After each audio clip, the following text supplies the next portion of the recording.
घडण्याची वाट न पाहता तो घडूच नये याकरता जिल्ह्यात प्रोॲक्टिव्ह पोलिसिंगवर आपला भर राहील अशी माहिती अमरावतीचे नवीन पोलीस अधीक्षक निकेतन कदम यांनी दिली। रविवार दिनांक 3 मे 2026 रोजी त्यांनी रुजू झाल्यानंतर पहिल्यांदाच प्रसारमाध्यमांशी संवाद साधला। 2019च्या बॅचचे ते IPS अधिकारी असून त्यांचा परिवीक्षाधीन कालावधी अमरावती ग्रामीणमध्येच गेला। त्यानंतर त्यांनी लातूर ASP, नागपूर शहर पोलीस उपायुक्त आणि त्यानंतर पदोन्नतीवर अमरावती पोलीस अधीक्षक असा त्यांचा पोलीस खात्यात आतापर्यंतचा प्रवास राहिला आहे। मूळ नाशिक जिल्ह्यातील मालेगाव तालुक्यातील एका गावात त्यांचं शिक्षण झालं। त्यानंतर पॉलिटेक्निक व त्यानंतर अभियांत्रिकीची पदवी त्यांनी घेतली। तेथून पुढे मुंबईमध्ये एका IT कंपनीत त्यांनी नोकरी करत असतानाच UPSCची तयारीसुद्धा केली। वडील महावितरणमध्ये वायरमन म्हणून नोकरी करत होते। IPS अधिकारी म्हणून रुजू झाल्यावर जनतेची निस्वार्थ सेवा यावर आपण आधीपासून भर देण्याचं निश्चित केलं व त्यानुसार कामाला प्राधान्य दिलं।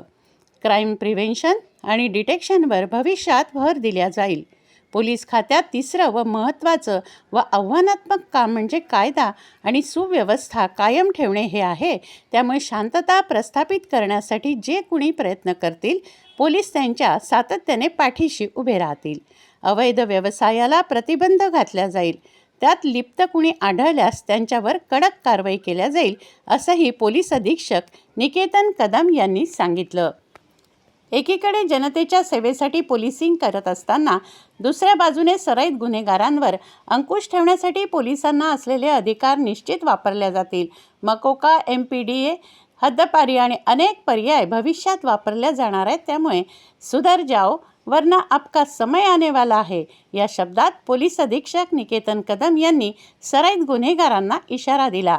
हरी बालाजी हे अमरावती जिल्ह्याचे पोलीस अधीक्षक असताना निकेतन कदम यांनी धारणी परिवीक्षाधीन IPS जबाबदारी सांभाळली।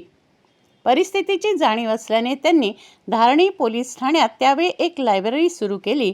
तेथे आता रात्री उशिरापर्यंत मुले-मुली अभ्यास करतात। या ठिकाणी अभ्यास करणारे 13 जण आतापर्यंत विविध खात्यात शासकीय सेवेत रुजू झाले आहेत अशी आठवण करून देत अनिकेत कदम यांनी तत्कालीन आठवणींना उजाळा दिला। मेळघाटात अल्पवयीन मुलींसोबत पळून जाऊन त्यांच्याशी लग्न करण्याचे प्रकार सतत घडत असल्याचं विद्यमान पोलीस अधीक्षक यांना जाणीव आहे।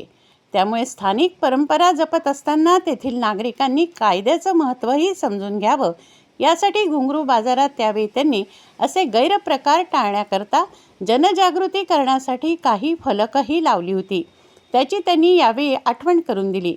तंत्रज्ञान हे मानवाच्या कल्याणासाठी असलंच पाहिजे, पण त्याचा लगाम मानवाच्या हातात असणं अनिवार्य आहे।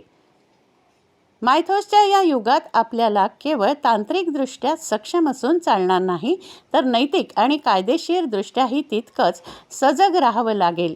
या डिजिटल युगात व 21व्या शतकात सगळ्यात मोठं आव्हान म्हणजे सायबर सुरक्षेची लढाई आहे। याकडे लक्ष वेधत सोशल मीडिया हे दुधारी तलवारीसारखं असल्याने पालकांनी पाल्यांना मोबाईल देताना विचारपूर्वक द्यावा आणि त्यांच्या वापरावर लक्ष ठेवावे असा सल्ला अमरावती पोलीस अधीक्षक निकेतन बन्सीलाल कदम यांनी दिला। जनरली आजकाल असं दिसून येत आहे जे मायनर आहेत थोडा नाबालिक आहे, त्याच्यामध्ये अशा प्रकारच्या घटना होताना दिसत आहे। त्याच्यासाठी एक पोलीस डिपार्टमेंट म्हणून आमच्या वतीने आम्ही नक्कीच असा उपक्रम सुरू करण्याच्या विचारात आलो की आम्ही स्कूल्स आणि कॉलेजेसमध्ये स्वतःहून आमचे जे अधिकारी किंवा अंमलदार हे लेडीज अंमलदार असतात त्या अत्यंत संवेदनशील असतात, त्यांना सामाजिक स्थितीचं भान असतं आणि ते बोलतात पण चांगले असे आम्ही आयडेंटिफाय करतात आणि त्या पोलीस स्टेशनच्या आपली स्कूल आणि कॉलेजेसमध्ये जाऊन जास्तीत जास्त जनजागृती याच्यामध्ये कशी करता येईल तर त्याच्यामध्ये महत्त्वाचा भाग असा आहे की आपण सोशल मीडियाचा किंवा टेक्नॉलॉजीचा वापर करत असतात। ही दुधारी तलवार आहे, याचे जेवढे चांगले आयडिया आपल्याला आहेत तेवढे मोठे पण आहे। तर ते लहान मुलांपर्यंत कसं पोहोचत येईल, तसेच आपण त्या वयात बॅड टच असेल किंवा आपण खालपवयीक असताना आपल्याला कुणी इन्फ्लुएन्स करून आपल्यासोबत काय चुकीच्या गोष्टी होऊ शकतात हे आपण बिफोर हँड जर यायला हात करायचं किंवा महाविद्यालयात जाणाऱ्या वाईट अवधानापर्यंत पंचवलं तर नक्कीच त्याचा आपल्याला एक सकारात्मक फायदा ओव्हरऑल पोलिसिंगसाठी होईल आणि ते अल्टिमेटली आमचेच गुन्हे दाखल करण्याचं प्रमाण कमी होणार आहे. आणि या जर गोष्टी आम्ही प्रतिबंध करू शकलो तर ते पोलिसिंगचा जे एक इंटिग्रल पार्ट आहे असं मला वाटतं. आणि आजकाल पोलिसिंग ही प्रोएक्टिव्ह झालेली आहे. Proactive and preventive. आधी रिएक्टिव्ह पोलिसिंग असायची बिनाकारण प्रोएक्टिव्ह झालेली आहे. माननीय निश्चिती सदानंद दाटे सर त्याचं पण स्पष्ट मत हे असतं की आपण एखादा गुन्हा घडल्यानंतर त्याला नेहमी त्या बाबतीत रिॲक्ट करत असतो, जाऊन तपास करत असतो. पण आपल्याला प्रोएक्टिव्ह काही करता येईल, गुन्हा घडायलाच नाही पाहिजे असं काही करता येईल पाहिजे, त्याच्यावर फोकस करा. त्या अनुषंगाने आपलं नक्कीच येणाऱ्या काळात हिंदी मराठी